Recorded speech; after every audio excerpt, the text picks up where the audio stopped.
अध्यक्ष माजी आमदार आधी भारतीय जनता युवा मोर्चाचे अध्यक्ष योगेशजी टिळेकर, व्यासपीठावर उपस्थित महाराष्ट्राच्या सरचिटणीस आणि नाशिकमधून दुसऱ्यांदा आमदार फरांदेताई, व्यासपीठावर उपस्थित आपले आधी पश्चिम महाराष्ट्राचे संघटन मंत्री, आता उत्तर महाराष्ट्र संघटन मंत्री, अधूनमधून मला त्यांना आठवण करून द्यावी लागेल असे रवी अनासपुरे, काही काय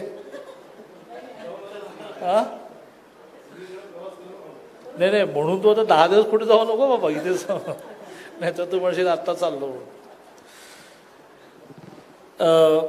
भारतीय जनता पार्टीचे पुणे महानगराचे संघटन सरचिटणीस राजेशजी पांडे, शंकरराव वाघ, अप्पासाहेब देशमुख, अनुप सूर्यवंशी, विनाताई सोनवळकर, निरंजन डहाळे, निखिल झगडे, नंदकुमार यादव, योगेश पिंगळे, सागर भूमकर, भाऊ रासकर, सुनील शिंदे, सर्व पदाधिकारी.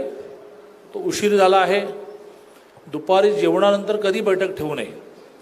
कशाचे व्यासपीठावरून डोळे दिसतात असे अर्धे अर्धे बंद होतात. त्यामुळे बैठक लवकर संपवावी लागेल. ज्यांचे ज्यांचे अर्धे झाले ते हसले बघा. तेव्हा हे ना कसं कळलं.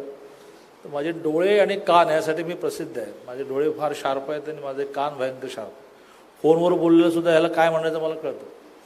आणि त्यामुळे मी आता तुमची दुपारची डोळ्यावरची झोप पाहून स्टेजवरच्या सगळ्यांची नावं घेत बसत नाही. स्टेजवरील सर्व मान्यवर आणि या पश्चिम महाराष्ट्राच्या ओबीसी मोर्चाच्या पदाधिकारी बैठकीला आलेल्या बंधू आणि भगिनींनो, निवडणुकीसंबंधी तर सगळ्यांनीच सांगितलं आहे किती महत्त्वाची निवडणूक आहे. 10ला 1, 25ला 1, 50ला 1 केलं पाहिजे वगैरे, ते मी काही रिपीट करत नाही. पण एकूणच भारतीय जनता पार्टीमध्ये ओबीसींचं नेहमीच म्हणजे ओबीसी समाजामध्ये जन्माला आलेल्या कार्यकर्त्यांचं नेहमीच एक स्थान राहिलेलं आहे. मग अगदी गोपीनाथराव मुंडे असतील, आता गेले आणि जाताना खूप दुःखाने गेलेले आहेत, असे नाथाभाऊ खडसे असतील, मग आता पंकजाताई असतील, अशी खूप नावं घेता येतील. ज्याचा उल्लेख योगेशने केला की आमदारांमध्ये सगळ्यात जास्त म्हणजे आज ते सारखं 24 तास चाललंय ना की महिला मुख्यमंत्री वगैरे वगैरे, तर म्हटलं आम्हाला काही फरक पडत नाही. सगळ्यात जास्त महिला आमदार बीजेपीचे आहेत महाराष्ट्र विधानसभेत. सगळ्यात जास्त ओबीसी आमदार बीजेपीचे आहेत. सगळ्यात जास्त शेड्यूल कास्ट आमदार बीजेपीचे आहेत. सगळ्यात जास्त शेड्यूल ट्राईब, सगळ्यात जास्त मराठा, सगळ्यात जास्त ब्राह्मण. बाकीच्या कुठल्याच पक्षामध्ये एक पण नाही. आमच्याकडे 8 ब्राह्मण आमदार आहेत. त्यामुळे हा पक्ष असा आहे की जो सर्वांना आपला पक्ष वाटतो. आणि त्यामुळे ओबीसी नेतृत्वाचं या पार्टीमध्ये नेहमीच एक स्थान राहिलेलं आहे आणि ते स्थान अबाधितच राहिलेलं आहे. अधिकाधिक जबाबदाऱ्या हे आपण त्या त्यावेळेला देतच चाललेलो आहोत. म्हणजे अगदी आता 4 विधान परिषदेमध्ये आमदार गेले, ते 4 पैकी 2 ओबीसी आहेत. एक दटके प्रवीण, तो ओबीसी समाजातला आहे. इकडे गोपीचंद पडळकर ओबीसी समाजातला आहे. नाही 4 पैकी 3 बाबा. रमेश कराड ओबीसी मधला आहे, मला तेच कळलं. 4 पैकी 3. आणि त्यामुळे ओबीसी समाजाला ही पार्टी आपली वाटते. तर ती पार्टी आपली वाटण्यासाठी आणखीन आगामी काळात प्रयत्न केले पाहिजेत. पदवीधर शिक्षक होऊन जाईल. म्हणजे मी आज सांगतो तुम्हाला की 3 तारखेला पहिला निकाल लागेल अख्ख्या महाराष्ट्रामध्ये पश्चिम महाराष्ट्र पदवीधरचा, कारण कोट्यात विजय होणार. आणि थोडा राऊंड करत करत शिक्षकचा पण लागेल, जितेंद्र पवारचा. सगळे राऊंड अदृश्यपणे आपण जोडत चाललेलो. तर त्याची मला काही काळजी नाही. 6 आहेत निवडणुका एका दिवशी. 3 पदवीधर, 2 शिक्षक आणि 1 धुळे स्थानिक स्वराज्य संस्था. अतिशय लो प्रोफाईल सांगायचं झालं तर 6च्या 6 लागतील. आणि मग महाराष्ट्रामधल्या या महाबकास आघाडीला कळेल की केवढा अनरेस्ट आहे. लोक फक्त मतदानाची वाट बघत होते. आता ट्रायल दिली त्यांनी. आता मग हो देत जिल्हा परिषदा, हो देत नगरपालिका, हो देत महानगरपालिका, हो देत ग्रामपंचायती. तुम्हाला असा सपाटून मार लोक देणार आहेत. आणि त्यामुळे त्या 2 निवडणुका हा माझ्या दृष्टीने महत्त्वाचा विषय नाही. ओबीसीमधलं आपलं काम वाढत गेलं पाहिजे. मी योगेशचं मनापासून अभिनंदन करेन. एखादा माणूस ज्यावेळेला निवडणुकीत हारतो, मी आता नाव घेत नाही, माझी एक कार्यपद्धती मी डेव्हलप केलेली आहे की मला जे म्हणायचं ते मी वेग म्हणतो. नावं घेणं ही हिंदू संस्कृती नाहीच आहे, जाहीरपणे एखादं नाव घेणं. पण या महाराष्ट्रामध्ये आज मंत्रिमंडळात एक मंत्री असे आहेत की जे 14ला हरल्यानंतर 6 महिने ते एकटे रडत बसायचे. आता मंत्री आहेत, कारण शेवटी कालचक्र फिरत असतं ना, ते कधी खाली जातं वर जातं, खाली जातं वर जातं. त्यांचं आता वर आहे, 1 महिन्यानंतर ते खाली येईल. तर ते 6 महिने रडत बसायचे, त्यांना ट्रीटमेंट द्यावी लागली आणि मग ते पुन्हा निवडून आले, मंत्री झाले वगैरे वगैरे. योगेश रडत बसला नाही. योगेश मतदारसंघामध्येही ॲक्टिव्ह राहिला. ओबीसीचा अध्यक्ष झाल्यानंतर तो धुवाधार फिरतोय. 57 जिल्ह्याचे अध्यक्ष त्याने आतापर्यंत नेमले आणि जी जिद्द त्यांनी दाखवली की मला महाराष्ट्रातल्या 97,000 बूथचा, हा महाराष्ट्र 11.5 कोटीचा म्हणजे 6 कोटी मतदानाचा होतो, त्या 97,000 बूथ वर मला 10 जण ओबीसीचे कार्यकर्ते उभे करायचे. मी त्याच्या आणि फरांदे त्यांच्या कानामध्ये काय म्हटलंय ते तुम्हाला नंतर सांगतील. मी त्याला म्हटलं की तू हे केलंस.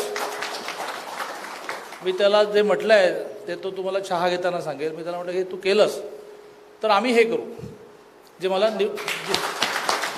मला निवडणुकांमुळे जाहीरपणे बोलता येणार नाही, कारण आचारसंहितेचा भंग होईल आणि चारही बाजूने कोणीतरी व्यवस्थित मी काय बोलतो, मी उभा कसा राहतो, मी हा शर्ट कुठला घातलाय, सगळं ऑब्झर्व करून मग त्याच्यावर सोशल मीडिया चालू आहे.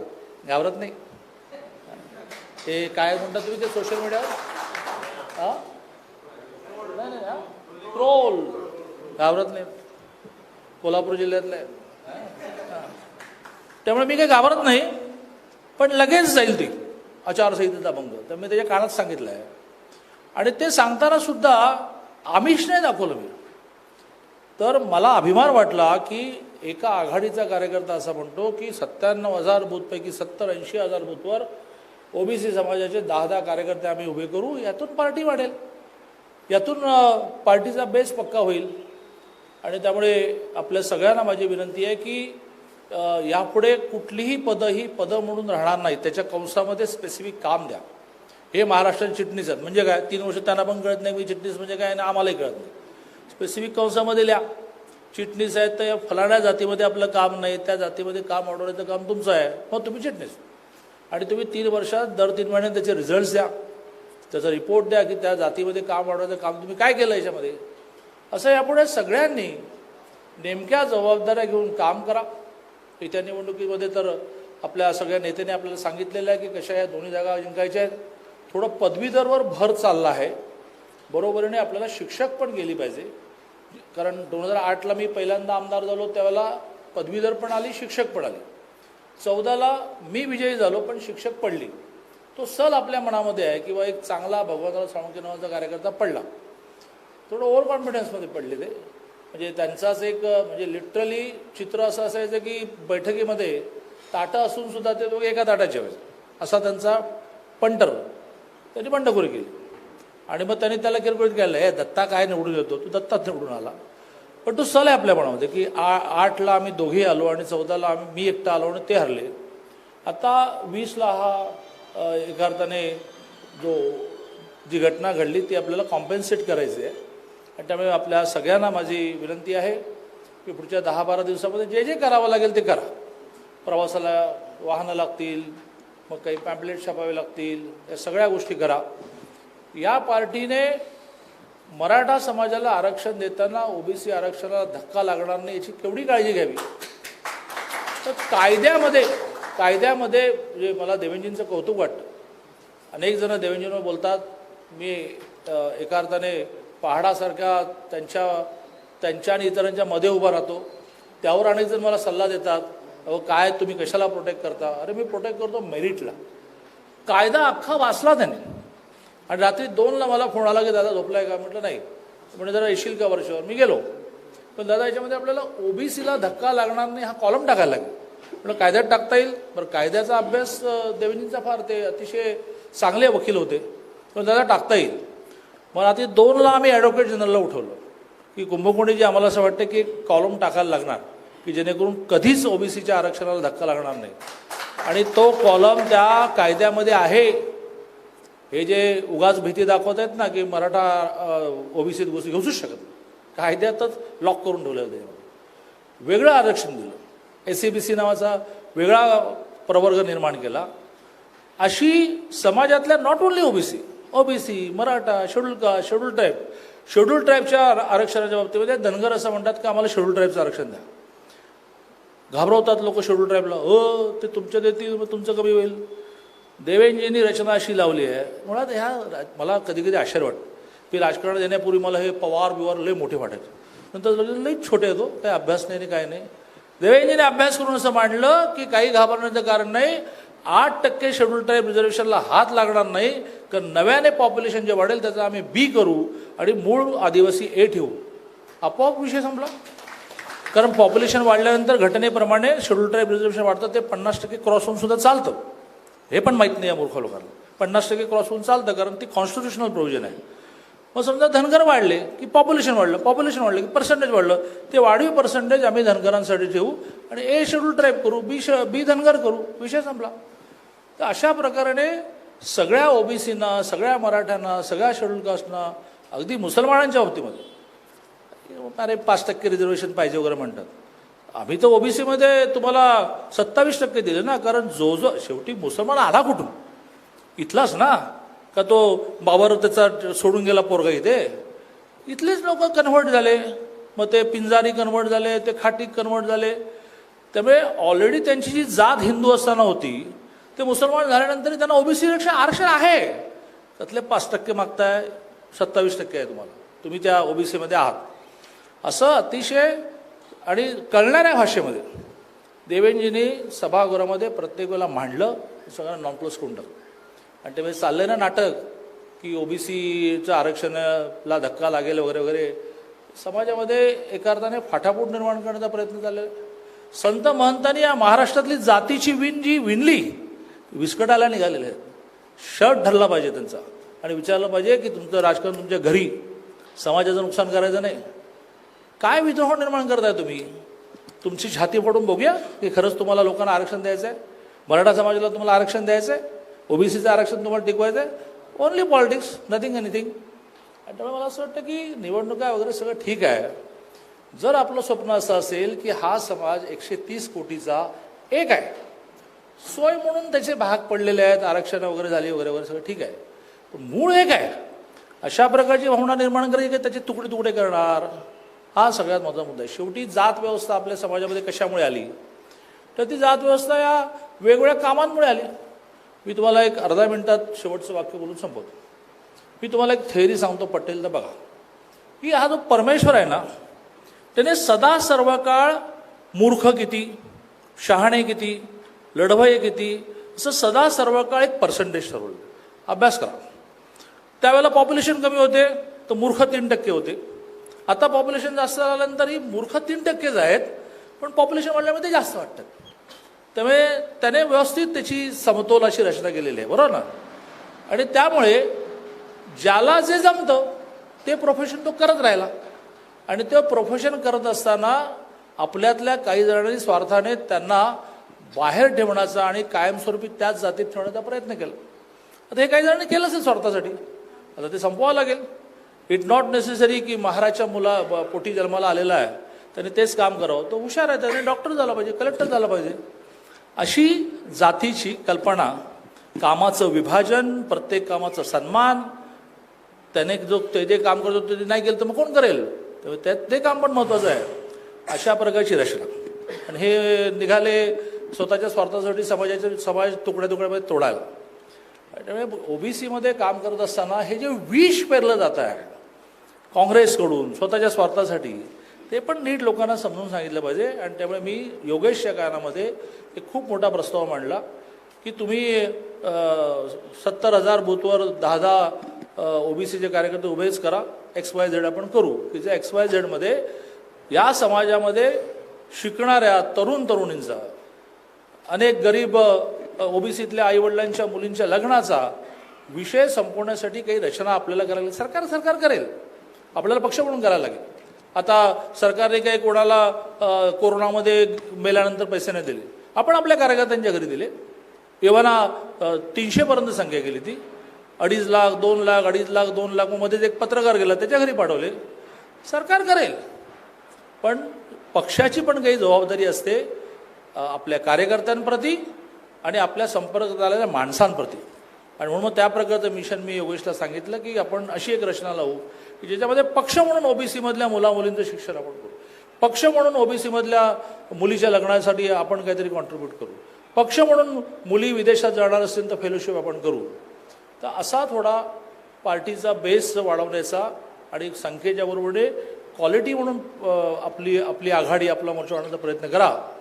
1 तारखेला मोठ्या प्रमाणावर आपल्याला एक मगाशी ताईने म्हटल्याप्रमाणे चपराक द्यायची आहे या महाविकास आघाडीला. कारण ह्यांचं काय झालं आहे, मी परवा यांच्यातला एक मोठा नेता माझा खूप जुना मित्र असल्यामुळे त्यांना म्हटलं, स्वतःहून फोन आला त्यांचा, काय दादा कसं झालं म्हणून. आमचं उत्तम चाललं म्हणून, आम्ही दिवसभर परिश्रम करून आता झोपतो शांतपणे, तुमची झोप उडाली म्हटलं. तर मी त्याला असं म्हटलं की जरा तुम्ही ही सत्ता नम्रपणे घेतली असते तर एखाद्या वेळेस एवढी धार आमच्याकडून राहिली नसते. तुम्ही दरवेळेला कसा त्या देवेंद्रजींचा अपमान करता येईल, कसा बीजेपीचा अपमान करेल. काल बोलले जयंत पाटील, अरे किती उठाभाषा काढा देवेंद्र फडणवीस, अरे हिम्मत असेल तर एकटे लढा, मग बीजेपी काय दाखवतो. तिघे चौघे 5 जण कोण कोण एक नगरसेवक आले असे घेऊन कशाला लढता. आज मुंबई महानगरपालिकेमध्ये स्थायी समितीची निवडणूक शिवसेनेने एकटी लढावी, काँग्रेसने 3 वेगळे ठेवावेत, बीजेपीचे 10 आहेत, तुमचे 12 आहेत, तरीही 11-11 करण्याची हिंमत आमची आहे. टॉसवर आम्ही स्थायी समितीचा अध्यक्ष करतो, हिंमत नाही तुमच्यामध्ये. आणि देवेंद्रजींवर बोलताय, जो माणूस रात्री 3-3 पर्यंत काम करतो, संघटना वाढवतो, दलितांचे प्रश्न, ओबीसीचे प्रश्न, मुसलमानांचे प्रश्न सोडवतो, अनाथांचे प्रश्न सोडवतो, त्याच्यावर बोलताय. फुकटची सत्ता आली आहे, जरा नीट खाऊन घ्या होता ना, एवढा अहंकार नको. हे सगळं मी माझ्या मित्राला ऐकतो, जरा नम्रतेने घ्या, मुंगी होऊन सागर कावी म्हटलं. पण त्यामुळे ह्यांना भाषा कळणार पराभवाची, त्यांना बिहारचा पराभवाची भाषा कळली. कसे आता सगळे मुस्लिम नेते बोलायला लागले की काँग्रेस ने महाराष्ट्र में शिवसेना के साथ समझौता किया, वो मुसलमानों को मान्य नाही, असं बिहारचे नेते म्हणायला लागले. आता विचार करतायत दिल्लीमध्ये, मग आता काय करायचं. राहुल गांधी केरळमध्ये ज्या मतदारसंघामध्ये खासदार आहेत त्या मतदारसंघामध्ये 70% मुसलमान आहेत. केरळच्या काँग्रेसच्या अल्पसंख्याक आघाडीने ठराव केला परवा की महाराष्ट्रामधली युती तुम्ही तोडली नाही, केरळची निवडणूक आहेत 2 महिन्यानंतर, लढू शकणार नाही, मुसलमान मतदान करणार नाही, MIM ला मतदान करेल. ती पराभवाची भाषा ना कळत. आणि त्यामुळे 1 तारखेला 6 पैकी 6 जागा काढण्याचा अक्षरशः आपण संकल्प करून त्या दिशेने आपण धावतो. देवेंद्रजींना कोविड झाला, अजूनही त्यांना धाप लागते. कालपासून प्रवासाला निघाले, 2 दिवस नागपूर, 1 दिवस अमरावती, 1 दिवस औरंगाबाद, 1 दिवस नांदेड, 1 दिवस पंढरपूर, 1 दिवस पुणे. कशासाठी दमछाक चालली आहे. आरामात पडून राहा ना. कोविड झालं आहे तर शांतपणे. या ताईंना कोविड झाला होता, एकदा त्या व्हिडिओ कॉलवर त्यांचं स्वरूप मला बघवे ना, माझ्या मनाला त्रास झाला, तरी बाहेर पडलं. हां, हिंमत आहे तुमची. काल तुमचा उमेदवार होऊन तुमच्यासमोर बोंबलत होता की एकही तुमचा आमदार हलायला तयार नाही. मग तुम्ही सगळ्यांना काल ताकीद दिली आहे, ताकीद देऊन नोंदणीच केली नाही तर ते बिचारे आमदार करणार काय. त्यामुळे ही निवडणूक 1 वे आहे. पण 1 वे म्हणून दुपारचं जेवण झाल्यामुळे जाऊन झोपू नका, सगळेजण काम